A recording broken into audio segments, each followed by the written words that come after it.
I won't be walking you down the aisle. 3 days before my wedding, my father, a retired colonel, coldly told me my sister felt overshadowed. My mother added, "Then walk alone." They expected me to enter the chapel humiliated and abandoned, but when the man beside me appeared, every general in the room rose and saluted. Who was he, and why did my own father suddenly look terrified?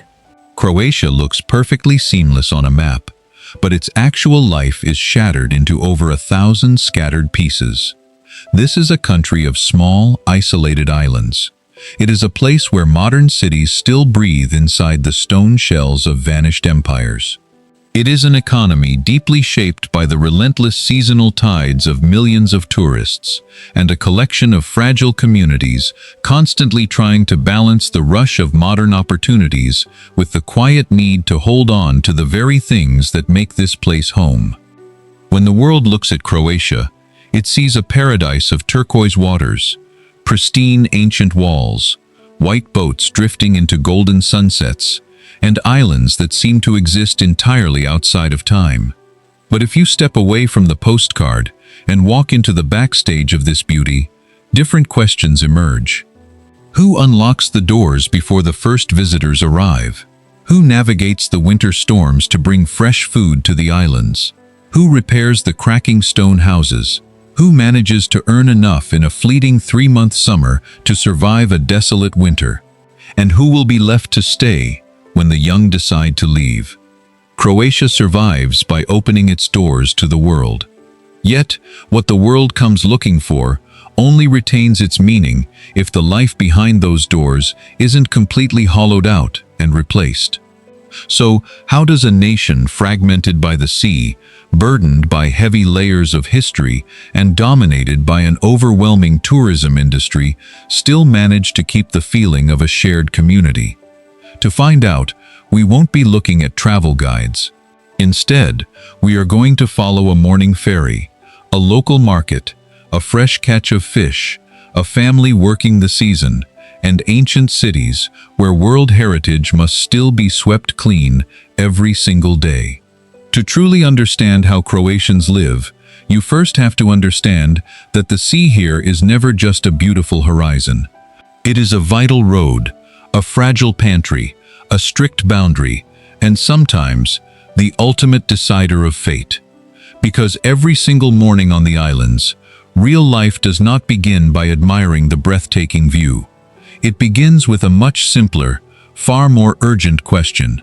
Will the ferry arrive on time today? Look at a map, and you will see a country stretched thin along the Adriatic coast.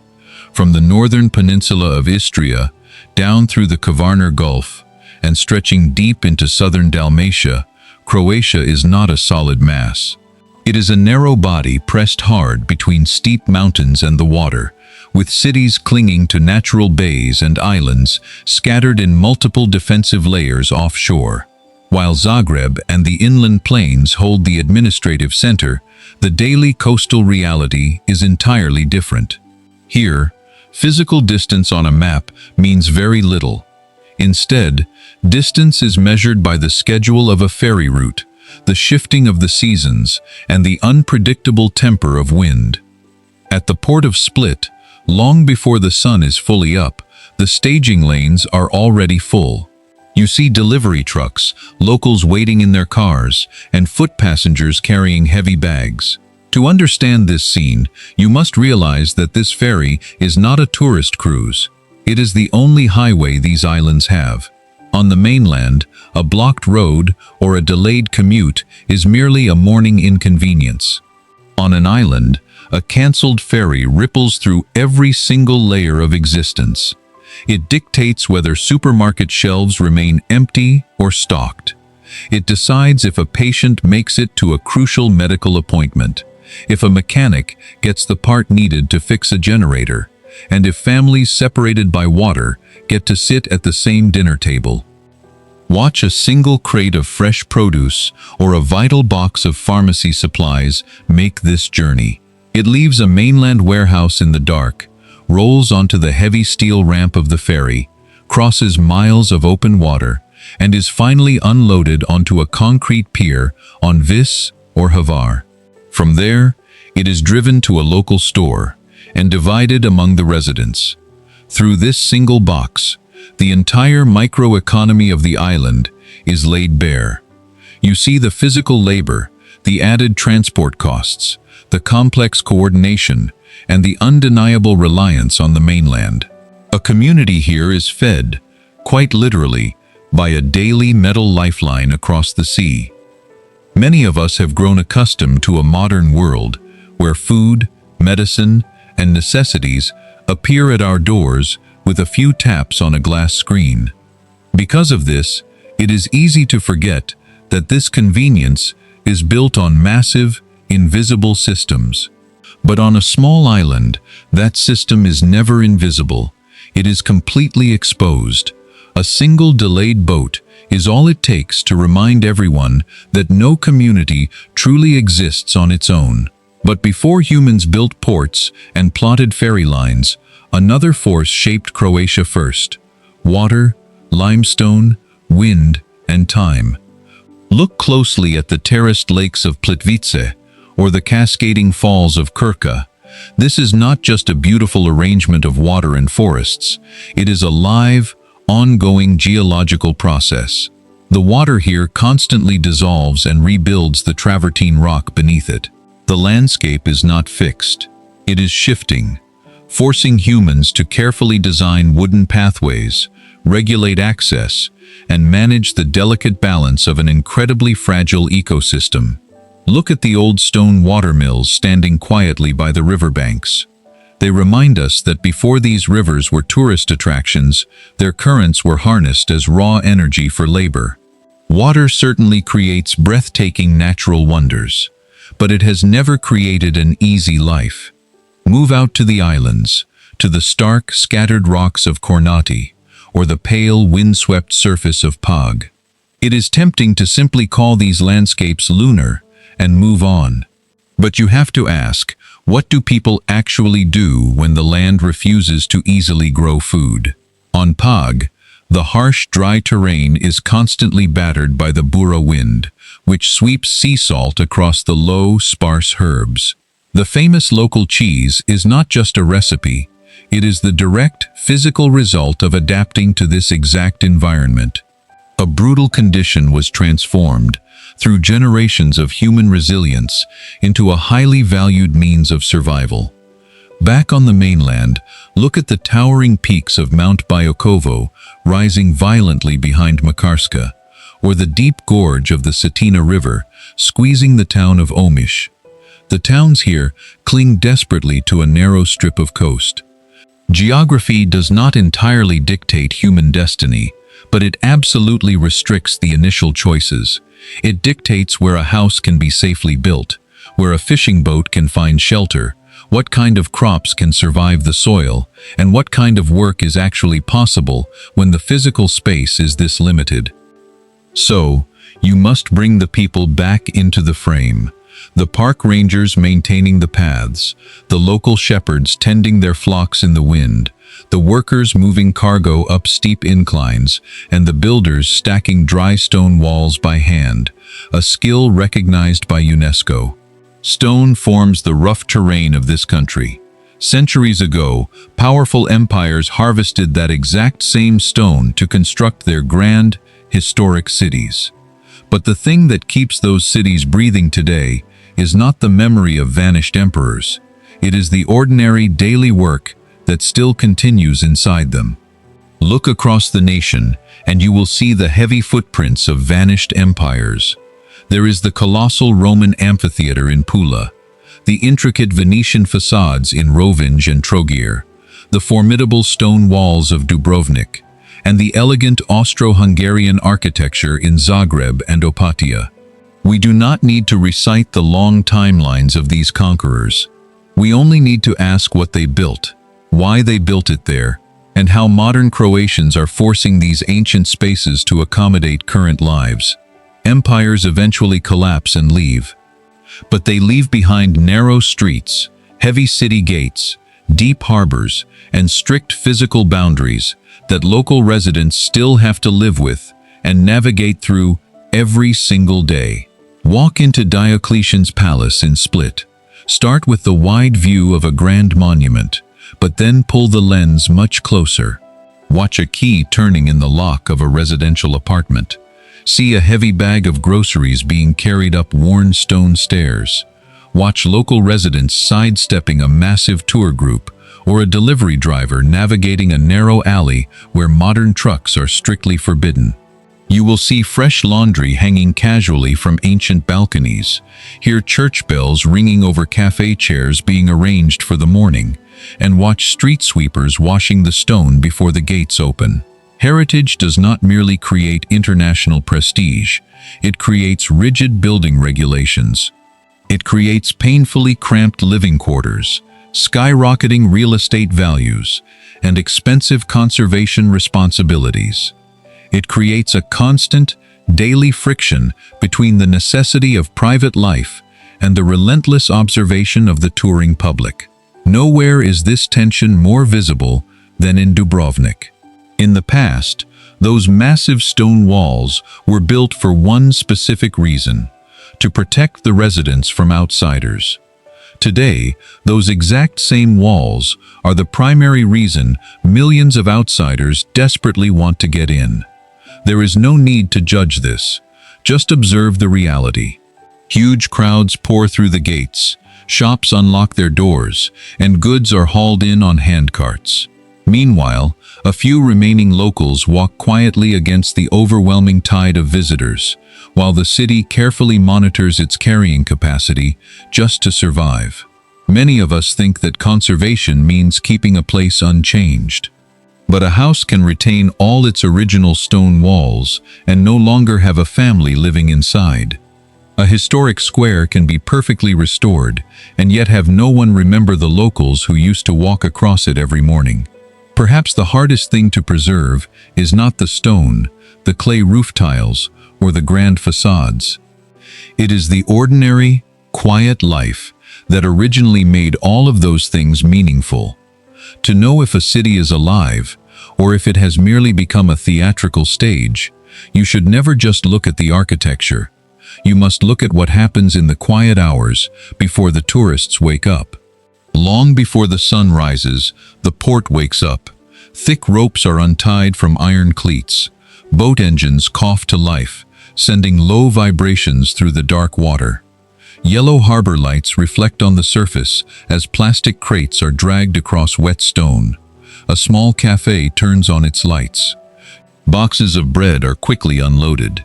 Two people pass each other, exchanging a brief greeting without slowing down. They check the shifting wind, fuel lines, and nets. They leave the safety of the dock long before most foreign visitors even open their eyes, beginning a heavy workday without knowing what the sea will yield.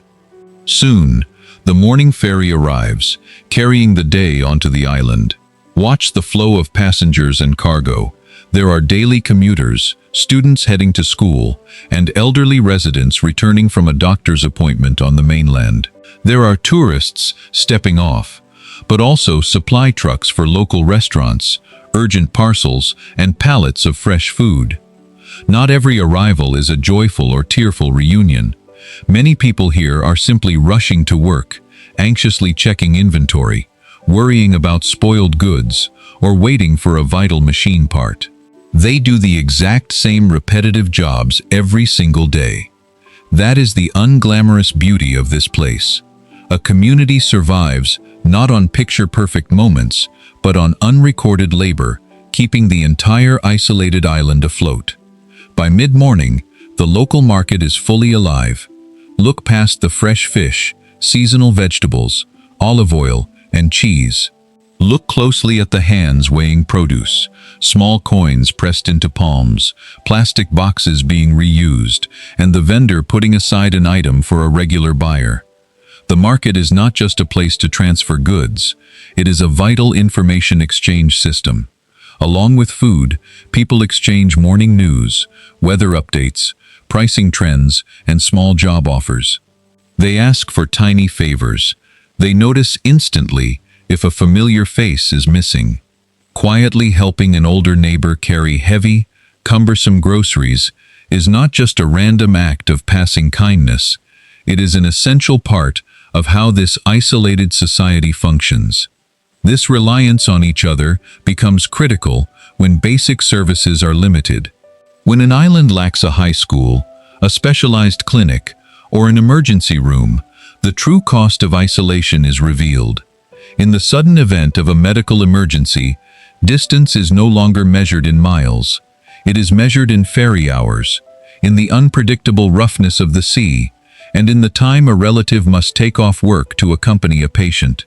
The elderly, whose children have often moved away for better opportunities, must navigate this vast distance carefully. They depend heavily on the ferry schedule and the quiet, watchful eyes of their neighbors just to secure daily medication or safely make a routine hospital visit. Meanwhile, back on the mainland, ancient cities are beginning their own demanding shifts. The flawless tourist experience does not happen naturally. It is carefully prepared. Street sweepers clean historic stones. Hotel staff haul fresh linens through narrow alleys. Chefs inspect the morning catch. Maintenance workers repair fixtures, and tour guides test headsets. A local vendor quietly rolls up a metal door to open a small shop. The breathtaking beauty of a destination is not magically born at the moment a visitor looks at it. It is constructed, hour by hour, in tight corridors and hidden corners, long before crowds arrive. Many of us once knew a place where the local shopkeeper remembered our family's name, where a single day's absence was enough for someone to ask if we were okay. Small towns certainly have limits and their own quiet suffocations. But when those tight community bonds disappear, we finally realize that the simple feeling of being recognized by others can fight off human loneliness better than almost anything else. However, community affection cannot replace income. Every household must eventually pay its bills, and here, money usually starts its journey from the sea, the land, or a tourist stepping off a boat. Watch a single plate of seafood move from the Adriatic to a restaurant table. Long before it is ordered, a local fisherman must prepare his boat in the dark. He pays for expensive marine fuel, heavy bags of ice, and regular engine maintenance. He navigates strict catch quotas, expensive licensing fees, and the unpredictable dangers of the open sea.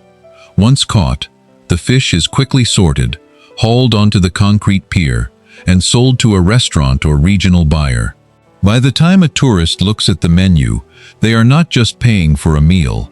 That plate holds the steep cost of diesel, the constant risk of storms, the physical wear on the boat, the exhaustive labor of multiple people, and the profit margin a restaurant desperately needs to survive. The visitor pays for the final product, but that money travels backward through many calloused hands before it finally becomes the actual income of the man who went to sea. This same demanding chain applies directly to the land. We cannot romanticize traditional crafts as if they exist outside a harsh economic market. On the island of Pag, fierce winds constantly throw sea salt over sparse, low-lying herbs. Native sheep eat this salted vegetation, and their milk is painstakingly transformed into the island's famous cheese. In Istria and Hvar, families cultivate steep terraced vineyards and ancient olive groves carved directly from jagged stone. To produce one bottle of wine, a producer must maintain expensive pressing equipment and constantly worry about summer droughts or sudden wildfires ruining the entire harvest.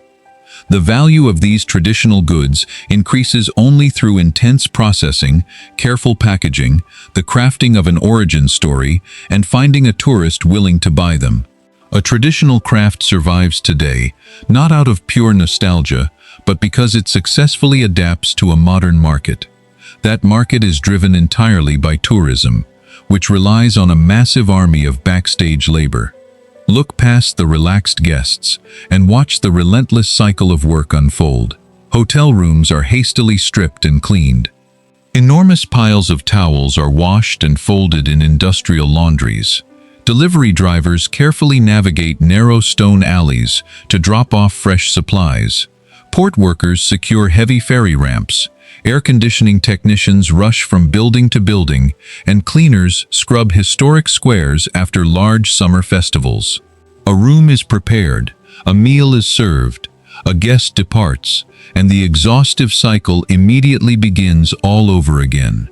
These physical, repetitive jobs hold the entire vacation illusion together, performed by people standing completely outside the edges of the holiday photographs. To survive here, a local family often operates as a highly diversified economic unit, refusing to rely on a single paycheck. A household might rent out a spare apartment, tend a small olive grove, catch fish, and work a demanding service job during the peak season. Much of this effort involves unpaid family labor. Earning a living means constantly juggling seasonal tasks, carefully separating cash income from the high costs of maintaining family assets, and spreading financial risk across multiple small streams. In our highly accelerated modern economy, we usually only see the final price printed on a receipt. We rarely see the unpredictable, harsh weather, the burning fuel, the rough, blistered hands, and all the countless unbilled hours hiding behind it.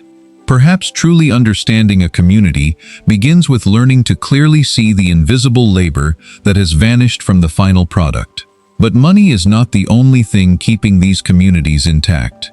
Listen to the quiet moments of the early morning. A heavy metal latch is unfastened at dawn. A wooden chair is brought outside. The stone step in front of a house is carefully washed clean, and the first person to walk into the local cafe does not even need to look at a menu. Notice the hands exchanging simple, vital things: a loaf of warm bread, a fresh catch of fish, a key, a few small coins, or a heavy bag of groceries. Then, listen to the sounds of the day finally ending. A kitchen knife taps against a wooden cutting board. A church bell rings out in the distance. Chairs are stacked away. A mooring line is pulled tight, a boat engine cuts off, and the low hum of neighborhood conversation slowly fades into the dark night. Culture here is not a curated list of traditional costumes, ancient regional dialects, or festive songs performed for visitors. Culture exists entirely in these quiet, uncelebrated behaviors. It is found in who prepares the daily meal, when the family finally manages to sit down together, and the specific, intimate words spoken only to grandparents. It is the unglamorous, heavy work done in the background to ensure that local traditions are actually lived, rather than merely displayed on a stage for an audience.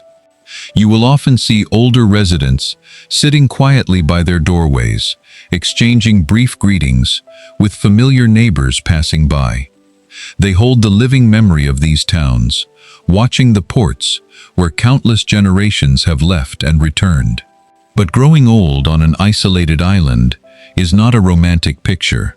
It carries the heavy burden of vast distances to modern medical services, the physical struggle to maintain aging stone houses, and a deep, necessary reliance on the kindness of neighbors when children live far away. The long winter months here can be brutally, overwhelmingly quiet. When young people decide to leave, they are not simply abandoning their heritage. They leave to pursue higher education, specialized careers, affordable housing, and reliable health care. A community cannot demand that its youth stay out of pure loyalty. It must create the actual conditions that make staying a viable choice. We frequently ask the next generation to preserve the places we fondly remember, but our nostalgic memories cannot become their lifelong obligations. A hometown only has a real future if young people can stay without sacrificing their own.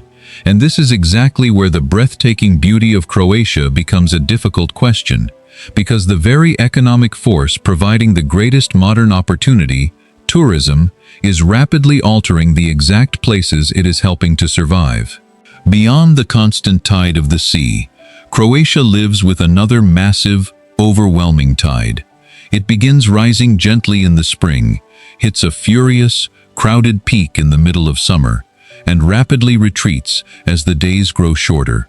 Watch the massive airplanes constantly landing, the heavy ferries docking, and the thousands of rolling suitcases rattling loudly over ancient stone streets. The beautiful public squares are completely packed tight. Restaurants are fully booked every single night. The bright lights of Hvar burn late, and the narrow gates of Dubrovnik face relentless rush hours. This human tide brings vital things: instant jobs, eager customers, crucial income, a captive market for local food, and the necessary money to restore crumbling heritage. For many people, this booming summer season is the only opportunity that allows them to stay. We must acknowledge the undeniable benefits. Countless family businesses survive entirely because of this influx. Old stone houses, once collapsing, are beautifully restored. Local wine and cheese find immediate buyers. Transport and infrastructure are often heavily subsidized by this wealth. The critical question here is not whether tourism should exist. In many of these historic towns, it has completely fused with how the community actually survives. The real question is whether the local community still holds enough power to decide exactly how much this powerful industry will change them. But you can see what happens when an overwhelming flow of money alters a living space. Long-term apartments are aggressively converted into highly profitable short-term summer rentals, driving housing prices far beyond the reach of a normal working salary. Ordinary essential grocery stores and local neighborhood bakeries are replaced by overpriced souvenir shops and luxury bars.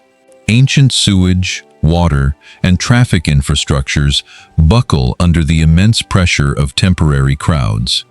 In places like Dubrovnik, officials strictly monitor the number of cruise ship passengers just to keep the historic center physically walkable. On islands like Hvar, the seasonal economy forces a frantic, exhausting pace. The core struggle is visible everywhere. How can a normal, everyday life simply continue inside a neighborhood that the rest of the world treats as an open-air museum? Then, the season abruptly ends. The music stops. Thousands of cafe chairs are stacked away. Metal shutters are pulled down tight. The busy ports empty out, and the biting winter winds return. A street that was impossible to walk through in August now only sees a few remaining residents. Summer clearly shows how Croatia earns its money. But the cold, harsh, silent winter reveals exactly what is left of the community after the guests have finally gone home. Perhaps Croatia is facing a difficult question that many of us have also faced in our own lives. We want our neighborhoods to grow and prosper, but it breaks our hearts when familiar neighbors can no longer afford to live there. We want our children to have endless modern opportunities, but we still desperately want them to come back. We want the past preserved, but we realize that a place cannot be kept alive merely by freezing its architecture. If Croatia must now change to survive, how much can it truly change before it stops recognizing itself? His arm was steady beneath my hand. Mine was steady too, though for very different reasons. Walter wore only the decorations required for the ceremony, not the full display he had earned over a lifetime of service. I glanced at him before the doors opened. Why not wear all of them? He looked toward the chapel. Today isn't about what I did, it's about where you're going. Inside my jacket, my grandmother's letter rested against my chest. I did not need to read it again. I knew the last line by heart. Never hand someone else the authority to decide what you're worth. Owen waited at the altar. He did not know my father had called that morning. I would tell him later. That conversation had already taken enough from the day. The chapel coordinator had warned me that my family had arrived. I had not canceled their invitations. They could attend as guests. They would not join the processional, appear in the formal family portraits, or make speeches. They sat in the last row. My father wore his retired dress uniform. My mother wore a dark blue dress and a smile that looked fixed in place. My sister kept glancing toward the senior officers. Her husband sat beside her, but not close enough for their shoulders to touch. Her communications advisor checked her phone every few seconds.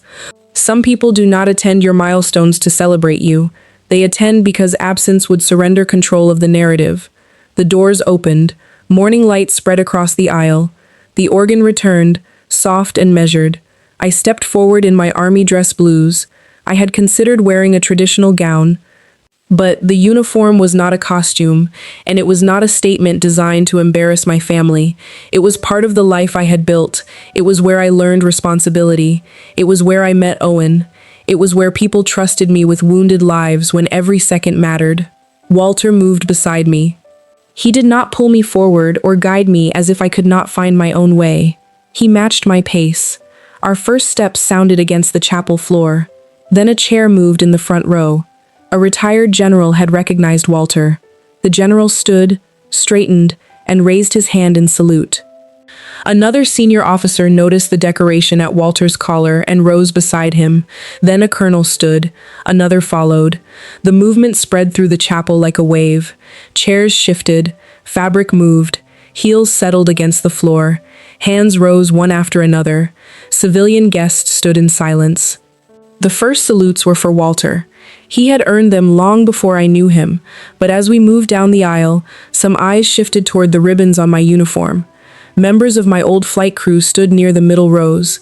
Doctors and nurses who had worked beside me were there too. The moment became larger than either of us. It was recognition of every person who had gone into danger, so someone else might come home. I looked toward the last row only once. My father stood later than everyone else. His hand came halfway up, then stopped.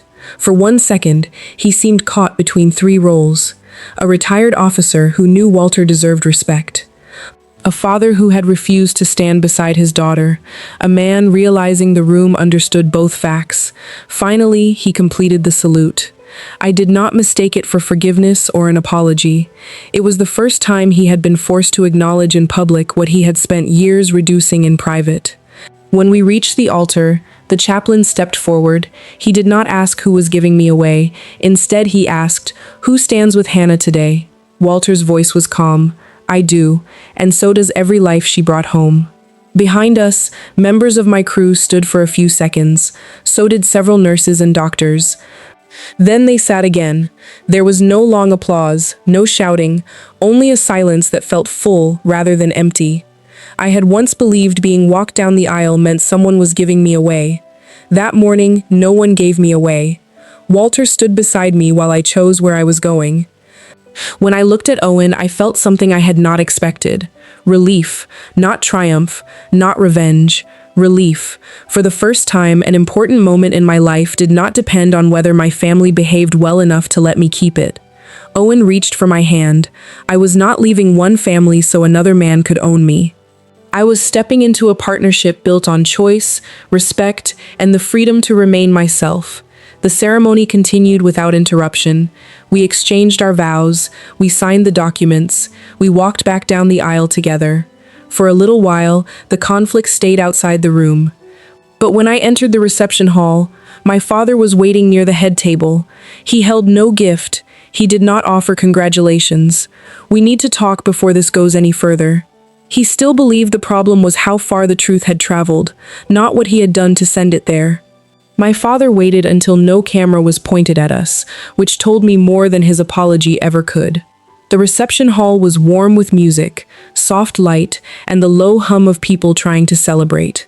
He stood near the head table with both hands at his sides, as if he had come to report a problem instead of speak to his daughter on her wedding day.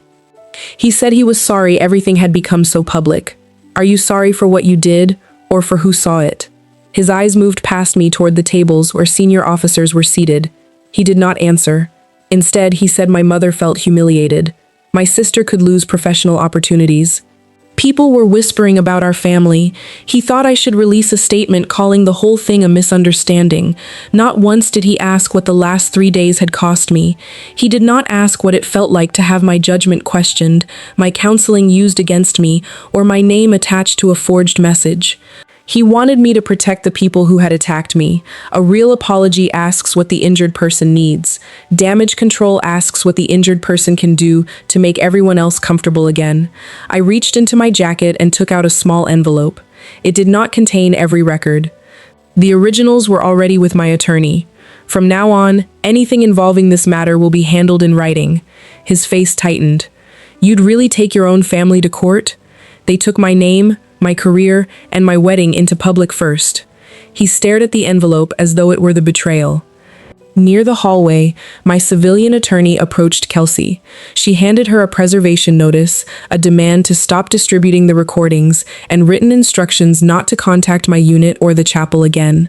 The notice also explained that deleting records after receiving it could create additional consequences. Kelsey kept her voice low, but I could hear enough. She said this was free speech. My attorney did not argue. Then, preserving your records shouldn't trouble you. Kelsey stopped talking. A few minutes later, my uncle found me beside the coat room. He looked older than he had that morning. His shoulders were bent, and he held an old phone in one hand. He said my mother had added him to a family message thread because she wanted help contacting the chapel. He had kept copies after realizing how far the plan had gone. The messages showed my sister suggesting that the edited audio be used. Kelsey discussed sending it through accounts that could not be traced directly back to her firm.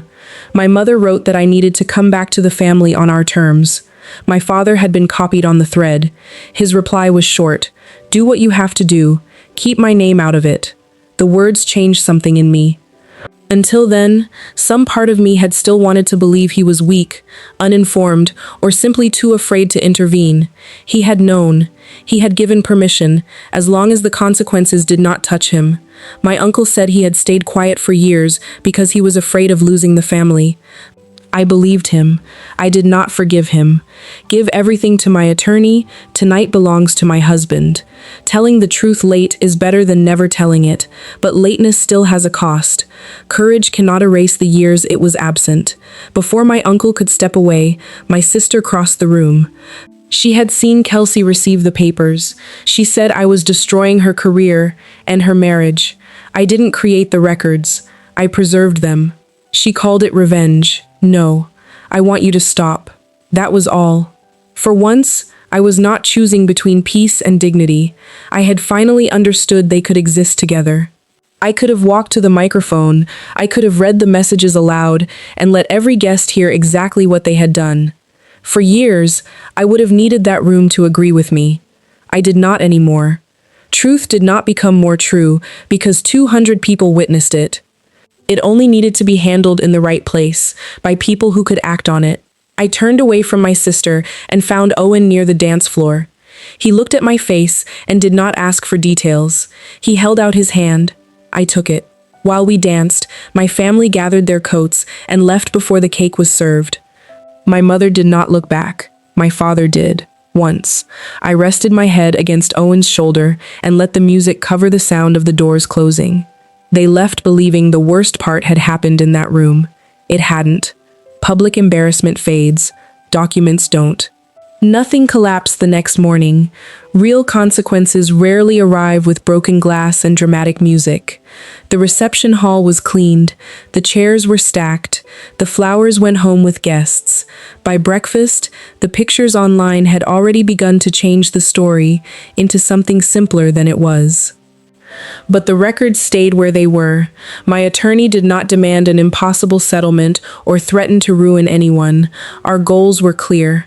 Remove the false material, correct it in the same places where it had spread, identify how my personnel information had been obtained, preserve the messages, files, and account records. Stop all contact with my unit and the chapel. The process took months. During that time, I went to work, came home to Owen, and learned that waiting could be peaceful. Kelsey's firm eventually posted formal corrections. They did not sound sincere, but sincerity was not the legal requirement. Accuracy was. One campaign employee admitted using someone else's login to reach material that should never have left a protected system. That matter moved into the proper investigative process. My sister lost 2 sponsorship agreements. The companies did not want their names tied to a private smear campaign disguised as public concern. Her husband began separation proceedings after learning that members of his staff had been used to attack my career and interfere with our wedding. My uncle provided the message thread, the phone, and a statement explaining when he had learned about the plan. No one was dragged away in handcuffs. No one lost everything overnight. The consequences were quieter than that. Kelsey lost professional trust. My sister lost control of the image she had spent years polishing. My father lost access to my life. My mother lost the ability to order everyone back into place and call it family harmony. She sent email after email saying I had destroyed the family by refusing to handle things privately. I answered once, "It stopped being private when you published it." After that, I sent her messages into a separate folder and stopped responding. Boundaries often feel cruel to people who benefited from your lack of them. My sister called when her husband moved out. She was crying so hard that some of her words disappeared into her breathing. She said I had taken her marriage, her work, and her future. I did not tell her she deserved it. I did not remind her of the calls, the forged email, or the threat against my career. I didn't make your choices, I said. I stopped absorbing their consequences. Then I ended the call. I expected to feel satisfaction. Instead, I felt tired. Real freedom did not feel like winning a battle. It felt like being told the shift was over and realizing I no longer had to keep watch. My father's letter arrived a few weeks later. It was handwritten and much longer than anything he had ever sent me before. He admitted that he had been jealous of the recognition I received in the army. He wrote that standing beside my accomplishments had made him feel smaller than he wanted to admit. He confessed that he had chosen peace with my mother and sister because protecting me would have required conflict. He admitted knowing about the edited recording and the campaign against me. Then he wrote the sentence that hurt most. He had told himself I was strong enough to take it. Strong children are often neglected for the very strength they had to develop because they were neglected. I did not read the letter alone. I brought it to a therapy appointment and read it slowly, one page at a time. When I finished, my therapist waited before asking the question, "Do you believe he's sorry?" I looked at the letter in my hands. I believe he feels the loss. Those two things were not exactly the same. I did not burn the letter. I did not tear it apart. I placed it in a file and waited until my anger was no longer making decisions for me. A few days later, I sent one response. "I hope you become a better man, but you will have to do it without access to my life." I did not need him to keep suffering before I could feel whole. I also did not need to forgive him just to prove I had healed. Forgiveness can be a gift. Access is a privilege. The two are not the same. 6 months after the wedding, I stood outside a new center built for medevac crews, medical staff, and veterans recovering from trauma. Walter pulled up in his truck with the walnut cabinet secured in the back. For years, that cabinet had held the proof that I survived. Now it was going to hold the names of the people who had helped others survive too. The cabinet looked different in the morning light of the new center. It no longer felt like a place to store medals. It felt like a place to remember people. Walter and Owen carried it through the front doors while I held them open. The hinges gave a soft click when Walter set it against the lobby wall. Around us, volunteers moved chairs, tested microphones, and guided families inside. The center had never been mine alone. Veterans had donated what they could. Military support groups helped cover construction costs. Doctors and therapists gave their time. Local families contributed because someone they loved had once come home on a medical evacuation flight. The building offered trauma counseling, sleep support, family therapy, peer groups for medical crews, and help for those building a civilian life after service. It was not a monument to survival.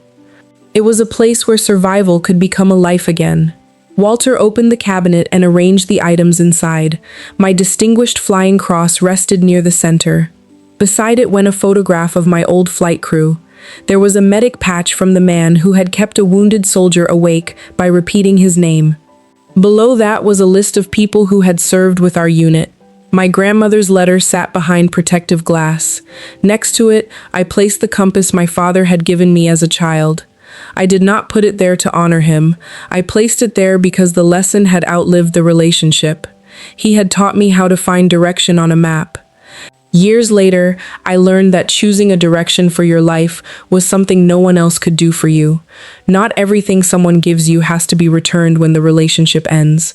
Sometimes you keep the lesson and release the person. Walter adjusted one photograph, then stepped back. Looks all right? It looks like it belongs here. So did the medals. For the first time, none of them were hidden in a plastic box or displayed to improve someone else's image. They belonged to the people and the work they represented. Walter never asked me to call him Dad. He never claimed he had replaced anyone.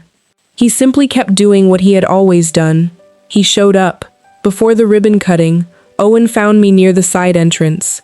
Sunlight came through the glass doors behind him. He asked whether it hurt that my parents and sister were not there. I looked across the room. Walter stood near the cabinet. Members of my old crew were talking with families. The officer who had pinned on my first rank was helping straighten the chairs. Doctors, nurses, therapists, and veterans filled the space. None of them had ever asked me to become smaller so they could feel important. I noticed they weren't here, I said. That's different from wishing they were. The difference was quiet but real. Healing did not make the past acceptable. It made the past stop deciding what happened next. I could not recover the ceremonies my parents had missed. I could not make my sister feel safe beside my success. I could not make my father brave enough to protect me. What I could do was stop handing those losses control over the life in front of me. When it was time to speak, I stood at the small podium. I did not tell them about the wedding, the false recording, or the forged email. That story did not need to occupy this room. Instead, I spoke about the people everyone assumes are strong, the pilot who keeps flying, the medic who keeps working, the surgeon who walks into the next operating room, the spouse who holds the family together while waiting for someone to come home. I told them that rescuers sometimes need rescuing. Seeking therapy does not make anyone less capable. Silence should never be mistaken for an absence of pain, and no person should have to earn the right to be treated with respect. When I finished, the room stayed quiet for a moment. Walter stood near the back. He did not draw attention to himself. He only nodded. I knew what it meant. For most of my life, I tried to earn my family's recognition. Then I tried to prove my worth through achievement. Eventually, I understood that no medal could force someone to love me well. The final step was simpler. I decided who was allowed close enough to shape my life. My parents losing control was not my victory. My peace was. Blood had made Charles my father. Showing up had made Walter my family. The day my father refused to walk me down the aisle, he thought he was leaving me alone. He wasn't. He was simply making room for me to see who had been standing beside me all along. What did you think of her decision? Would you have done anything differently if you had been in her place? Share your thoughts in the comments. I read every one of them, and your perspective may help someone else who is facing a similar choice. If this story gave you something to think about, please leave a like, share it with someone you care about, and subscribe so you will not miss the stories still to come. Until we meet again in the next story, we are Honor Family Radio, sharing stories that help us move through the years together, rediscover peace, and find the strength within ourselves.